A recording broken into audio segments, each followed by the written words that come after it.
tiniyak pa lamang ni San Pablo ang muling pagkabuhay ng mga yumao at ang pagbabalik ng Panginoon. Ngayon naman, itinatanong niya, kailan ito magaganap at paano natin ito dapat pagtandaan? Pakinggan natin ang ikalawang pagbasa. Pagpapahayag sa unang sulat ng Apostol San Pablo sa mga taga-Thessalonica. Mga kapatid, hindi na kailangan isulat ko pa sa inyo kung kailan magaganap ang mga bagay na ito. Sapagkat alam na ninyo ang pagdating ng araw ng Panginoon ay tulad sa pagdating ng magnanakaw. Kapag sinabi ng mga tao, tiwasay at panatag ang lahat, biglang darating ang kapahamakan. Hindi sila makaiiwas sapagkat ang pagdating nito'y tulad ng pagsumpong ng pagdaragdag ng babaeng panganganak. Ngunit hindi kayo nabubuhay sa kadiliman. Mga kapatid, kaya't hindi kayo mabibiglang sa araw ng yaon na darating na parang magnanakaw. Kayong lahat ay kabilang sa panig ng kaliwanagan. Sa panig ng araw, hindi sa panig ng kadiliman, punang gabi. Kaya nga, kailangan tayo ay manatiling gising, laging handa at malinaw ang pag-isip. Di tulad ng iba. Ang salita ng Diyos. Salamat sa Diyos.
Sumainyo ang Panginoon.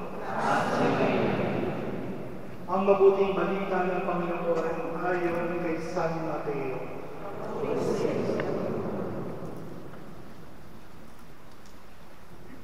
Noong panahong iyon, sinabi ni Jesus sa kanyang mga alagad ang talinhagang ito. Ang paghahari ng Diyos ay may tutulad dito. May isang taong maglalakbay, kaya tinawag niya ang kanyang mga alipin at ipinagkatiwala sa kanila ang kanyang ali-alian. Binigyan niya ng salapi ang bawat isa ayon sa kanya-kanyang kakayaan. Binigyan niya ang isa ng 5,000 piso, ang isa naman 2,000 piso, at ang isa pa ay 1,000 piso. Pagkatapos siya ay umalis. Humayo agad ang tumanggap ng 5,000 piso at ipinangalakal iyon at nagtubo siya ng 5,000 piso. Gayun din naman ang tumanggap ng 2,000 piso ay nagtubo ng 2,000 piso. Ngunit ang tumanggap ng 1,000 piso ay humukay sa lupa. Itinago ang salapi ng kanyang Panginoon. Pagkaraan ng mahabang panahon, bumalik ang Panginoon ng mga aliping iyon at pinapagsulit sila. Lumapit ang tumanggap ng 5,000 piso ang wika niya, Panginoon, Ito po ang 5,000 piso na bigay ninyo sa akin. Ito pa po ang 5,000 pisong tinubo ko. Sinabi sa kanya ng Panginoon, magaling, tapat at mabuting alipin. Yamang naging tapat ka sa kaunting halaga. Pamamahalain kita sa malaking halaga. Makihati ka sa aking kagalakan. Lumapit ang tumanggap ng 2,000 piso at ang sabi, Panginoon, ito po ang ibibigay ninyong 2,000 piso. Ito naman po ang 2,000 pisong tinubo ko. Sinabi ng kanyang Panginoon, magaling, tapat at mabuting alipin. Naging tapat ka sa kaunting halaga, kaya pamamahalain kita sa malaking halaga. Makihati ka sa aking kagalakan. At lumapit naman ang tumanggap ng 1,000 piso. Alam ko kung kayo'y mahigpit, aniya. Gumagapas kayo sa hindi ninyo tinangnan at nag-aani sa hindi ninyo hinasikan. Natakot po ako, kaya ibinaon ko sa lupa ang inyong salapi. Ito na po ang 1,000 piso ninyo. Masama at tamad na alipin ang tugon ng kanyang Panginoon.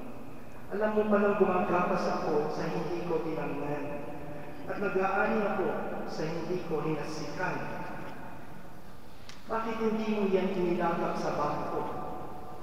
Di sana may nakuha kong tubo ngayon. Kunin ninyo sa kanya ang 1,000 piso at ibigay sa may 10,000 piso, sapagkat ang mayroon ay bibigyan pa at mananaga.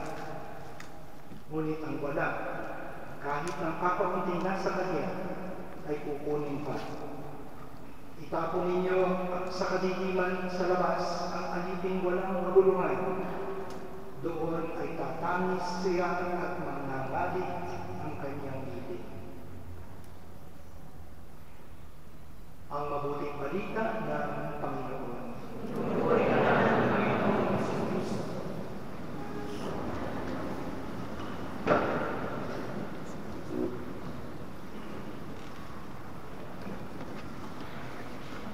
Magandang hapon po sa inyo lahat, brothers and sisters. Sa araw nito, sa linggong ito, tayo ay may espesyal na ginagawa para sa isang tao mahalaga at malapit sa ating puso. Si Don Benna, sa buwan ng Nobyembre, para sa ating dito, taga-Torino, ay importante, may kahulugan. Dahil sa buwan ng Nobyembre, nandiyan ang kanyang kapanganakan, magiging bukas, at ang kanyang pagkayaho, ang kanyang pagpanaw, ito ay last 17 November. At sa linggong ito ay ating siyang ginugunita. And every year, brothers and sisters, hindi natin lahat magkasunduan ng ating pastoral yan, na meron tayong isang linggo na ilalaan para sa pag-aalala kay Don Benna.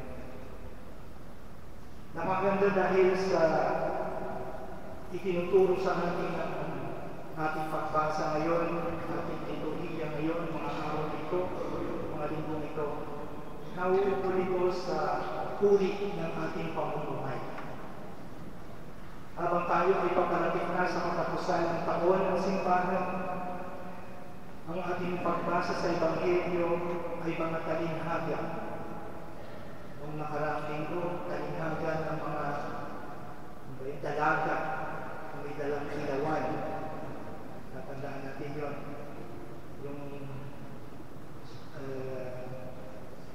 Yung 5 ay naging marunong, matalino. Yung iba naman ay naging mahal. Hindi sila ready. Pagsalubong sa Panginoon, mga kwento kung paano tayo dapat mabuhay at kung paano tayo dapat magmahal sa buhay natin. Sa linggo ito, meron muli tayong isang talinghaga. Narinig natin tungkol sa pagkatiwala sa ating mga buhay. Ang ating pananagutan sa ipinagkatiwala sa atin. And brothers and sisters, sa susunod na linggo, isang umuuling talinghaga. At yun ang magwawakas ng ating liturgical year. Ang talinghaga tungkol sa paghahati ng sa dalawang grupo. Yung mga grupo ng mga kambing, yung mga grupo ng mga tupa. Yun po ay ang coming soon. Ang linggo po ngayon, pinapahalagahan natin dito, yung sinabi ko nga, it's not so much about the end of the world. Hindi naman natin alam talaga kung kailan yun. Parating yun. Ang mahalaga doon, tayo ba ay handang sumalubong sa Panginoon. Humarap sa Panginoon sa tinatawag natin uling paghuhukom. Ano ang ginawa natin sa ating mga talento o yung mga pinagkaloob sa atin ng Panginoon? In today's parable, brothers and sisters, 3 taong pinagkatiwalaan ng magkakaibang halaga ng pera. 2 sa kanila napagyaman nito na doble, ang isa nothing, at siya ay pinatulan. The parable, brothers and sisters, acknowledges, tinigilan, na hindi lahat tayo ay pinagkakalooban ng parehas na galing at kakayahan mula sa Panginoon. Merong nakatanggap, sabi ng parabola, 5, may nakatanggap ng 2, may nakatanggap ng 1 lamang. Kahit nakasulat sa saligang batas, all men are created equal, na pinanganak tayo pantay-pantay ang karapatan, hindi ito nangangahulugang parehas at pantay-pantay din ang ating kakayahan, ang abilidad. Magkakaiba ang ating kaloob na abilidad, talino, ating lakas na pisikal. Kaya meron mga sportibo dyan, pero hindi naman naglalaro talaga ng sport. At meron iba dyan may kagalingan sa iba't ibang larangan. We are born with different social opportunities and advantages. Merong sinilang na talagang ang kanila ay mayaman na. Meron yung mga sinilang na talagang isang kahit isang tuha. Sipag. We are also born with different genetic inheritances. Sinabi mo pagkakailan, hindi tayo makakamukha. Makakamukha tayo, dito na tayo sa mundo nito. Baka okay na magpagitan ng mukha, pero makakamukha tayo. Pero hindi. Alam natin lahat yun. Like the servants in the gospel, we are entrusted with different magkakaibang talents. And often, molte volte,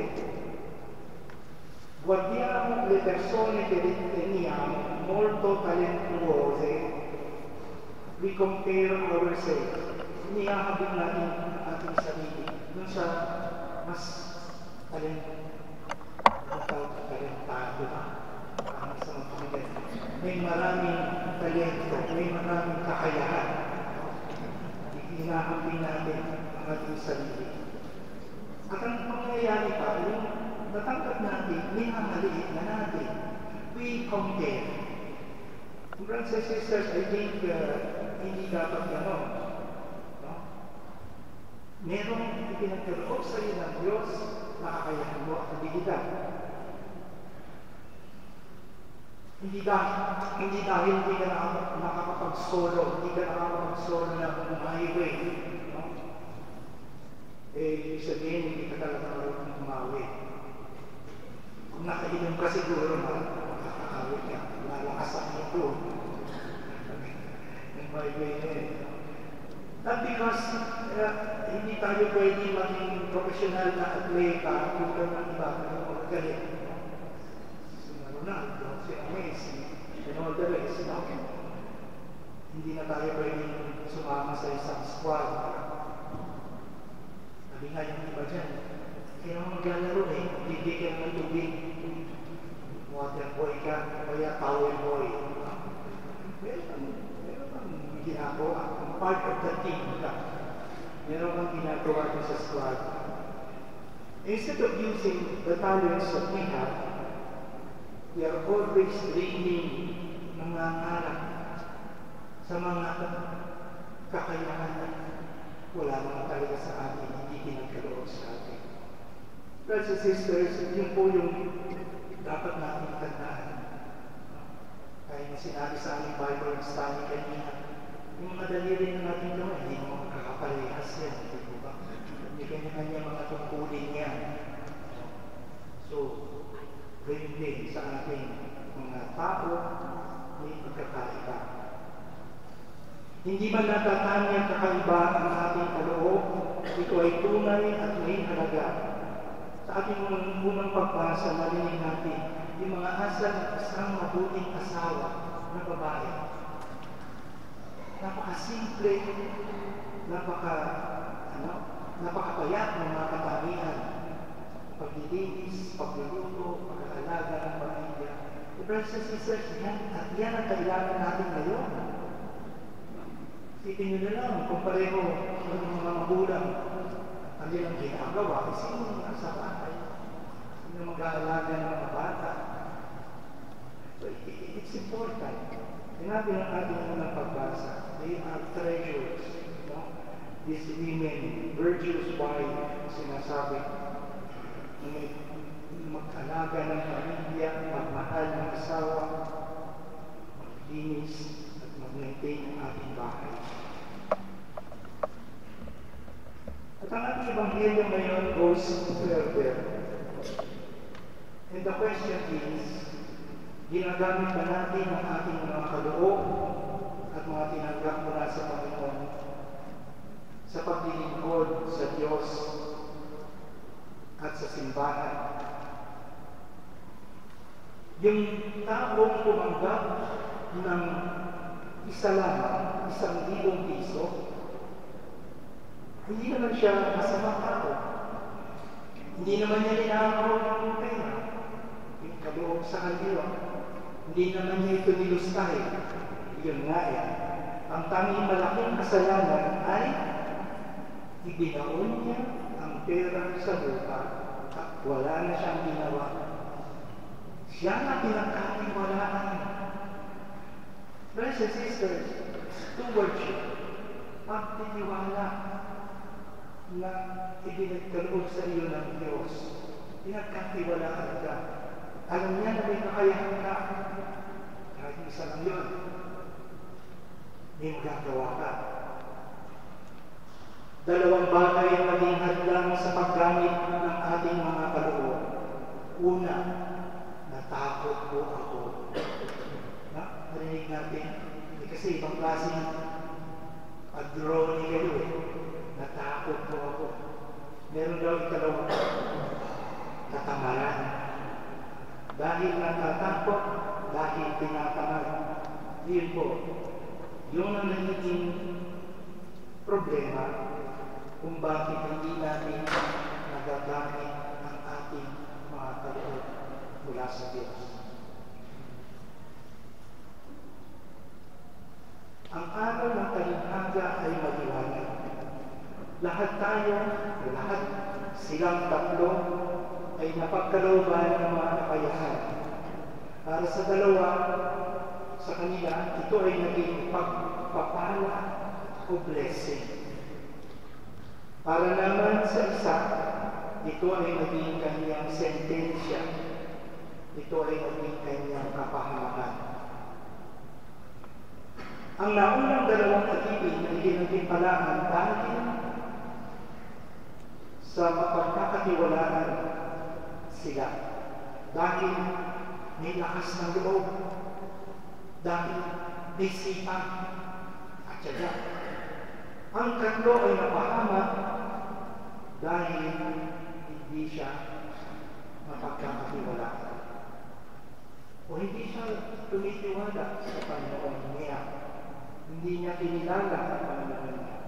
Dahil takot siya, kawalan ng lakas na loob, katamaran at kawalan ng sipag. Sino ang ikatlong alipin na ito? Ikatlong taong ito sa ating talinghaga. The interpretation ng mga Bible scholars dito, ito ay tumutukoy sa mga eskriba at mga pariseyo. Unang muna, ikinuwento ni Jesus para ituring sa kanila na ang hangad lamang ay manatili sa kanilang mga trabaho. Ang status quo, importante sa kanila, estado nila sa buhay. Kasi sila ay pinagpupugaya ng mga tao, hindi ang espiritual at tunay na pagbabago sa sarili ng iba. Kaya nga ngayon, ang ating pag-iintindi sa pagbasa ay maaaring tumukoy sa atin, brothers and sisters. Sa bawat isa sa atin, ang ating talinghaga ngayon. Narinig natin sinabi ni San Pablo sa ating kalawang pagbasa, we should be alert to the ways that we can serve the Lord. We should stay awake. No? At sa ating pagiging gising, ano natin paglilingkuran ng Panginoon? Maraming pagkakataon nakaraan ng taon. Marami tayong binong New Year's resolution. Tatapos ng muli ang taon ito. Ano ang silbi mo para sa atin? Maybe next year, mas may pagkakataon muli. Brothers and sisters, hindi na po dumarating yung mga opportunities na gano'n. Whatever talents that we have been given by the Lord, malaki man o maliit, hindi yan para sa ating sarili. It is in stewardship. Ipinagkatiwala sa atin. They are our contribution to the life of the church, our personal life, and our unique way of following the Lord. Yun po, hindi pang sarili yung pinagkaloob ng Panginoon, kundi gamitin mo para linangin ang iyong sarili at ang iyong kapwa, ang ating pamayalang Kristiyano. Bilang katapusan, suliin mo at pagnilayan ang iyong mga kaloob ay pinagkatiwala sa iyo. Maaaring ito ay kakayahan ng pagkakaibigan. Pwede kang Mr. Congeniality o Miss Congeniality. Magaling ka mga ipagkaibigan. Maaaring ito ay pamumuno o pag-oorganiza. Maaaring mga kakayahan sa pagpapahayag ng kagandahan. Magaling kang mag-drawing, o magaling kang umawit, magaling kang sumayaw. Maaaring ito ay kakayahan na magturo, kakayahan na maging tulay sa pagkakasubukan ng kapwa. Pagtulong sa kapwa, magbigay aliw at kasiyahan sa mga nalulungkot. Maaaring ito ay sa pagdarasal at panalangin ng taimtim. Ito ay maaaring kayamanan material at ari-arian na pwede